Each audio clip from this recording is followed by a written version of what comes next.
ndị niile gbabara n'ime Jehova adịka ugwu Zayọn, adịghị ewezuga ha n'ọnọdụ ha ruo mgbe ebighị ebi. Ugwu Zayọn, ugwu Zayọn, otu aka Jehova ọ gbara ndị ogige.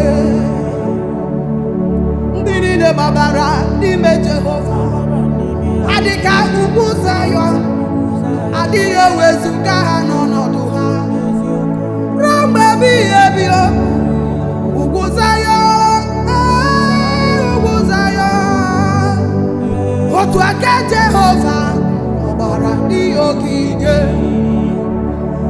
Ị ma na ọ bụrụ na ị gbaba n'ime Jehova, ị ga-enwere onwe gị, maka pụrụ iwezuga gị n'ọnọdụ gị ruo mgbe ebighị ebi. Ugwu Zayọn, ugwu Zayọn, otu aka Jehova ọ gbara ndị ogige. Egwu atụzina gị, egwu atụzina gị, gbabata n'ime Jizọs.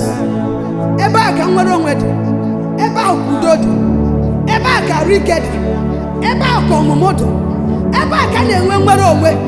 Bata n'ime Jizọs, bata n'ime Jizọs. Amaghị ihe na-agabiga, amaghị ihe na-esogbu gị, amaghị ihe na-eme gị ike na-agwụ obi gị. Jizọs gị bata n'ime ya. Ọ bụrụ na ị bata n'ime ya, ị ga-adị ka ugwu Zayọn nke apụghị iwezuga n'ọnọdụ ya wee ruo mgbe ebighị ebi. Otu a kwuru ya, otu a ka ọ ga-adị. In the name of Jesus, amen.